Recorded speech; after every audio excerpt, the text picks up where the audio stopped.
Beres pengumuman Oppo A74 5G, nggak dikit yang komplain kenapa pakai Snapdragon seri 400-an. Padahal harganya itu 3 jutaan. Ya minimal pada mikir harusnya tuh pakai seri 600 atau 700-an lah. Tapi sebenarnya jangan anggap remeh chipset terbaru dari Qualcomm ini. Tentunya A74 5G itu nggak cuma bawa si chipset Snapdragon 480 yang terbaru ini ya. Di sini Fadil langsung saja kita bahas si teknisan di Oppo A74 5G.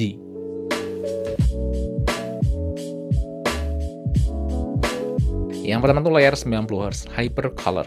Di sini tuh Oppo pakai panel LTPS LCD atau Low Temperature Polysilicon. Sesuai namanya di sini si layar nggak pakai satu kristal silikon, tapi lebih dari itu. Tujuannya buat menampilkan gambar dengan resolusi dan sensitivitas lebih tinggi, dan tentunya lebih hemat daya dibandingkan IPS biasa karena suhunya lebih rendah. Dengan resolusi Full HD+, di sini Oppo A74 5G udah punya refresh rate 90Hz. Nanti kita lihat gimana feel dan kinerja layarnya. Karena sesuai namanya, katanya warnanya ini tuh bakal wah. Kedua tuh quad kamera. Di sini Oppo percayain ke lensa utama 48 megapiksel, 8 megapiksel ultrawide, 2 megapiksel makro, dan 2 megapiksel monokrom. Sedangkan kamera selfie-nya punya resolusi 16 megapiksel. Lalu selanjutnya Snapdragon 480. Nah, di sini yang menarik karena Qualcomm tuh mulai mengupgrade seri Snapdragon 400 yang biasanya tuh agak disepelekan ya. Tapi mulai sekarang jangan. Pertama ini tuh pabrikasinya 8 nanometer yang artinya irit daya ya. Sedangkan pendahulunya tuh 11 nanometer. Terus dibanding pendahulunya, clock speed-nya ningkat 200 MHz dari 1,8 GHz. Yang menarik di sini GPU-nya pakai Adreno 619. Di mana GPU ini tuh sama kayak Snapdragon 750G.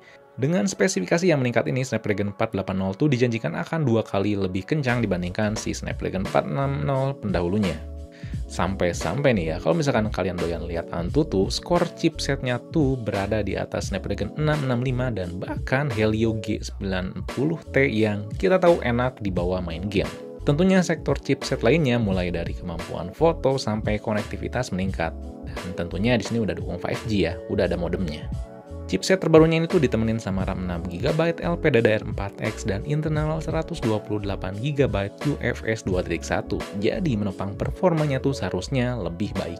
Dan nanti kita lihat di review apakah si Oppo tuh berhasil mengeksekusi spesifikasi yang menarik ini tuh dengan baik atau kurang. Yang terakhir itu masalah sektor baterai ya. Di sini baterainya tentunya udah besar sampai 5000 mAh. Dan di dalam kotak pembeliannya udah dibekelin dengan charger yang maksimal dayanya sampai 18 watt. Nanti kita bahas lanjut semua di review ya, apakah ponsel itu dapat bersaing di tengah kompetisi yang sekarang tuh 3-4 jutaan tuh bener-bener sengit dan bener-bener ketat ya.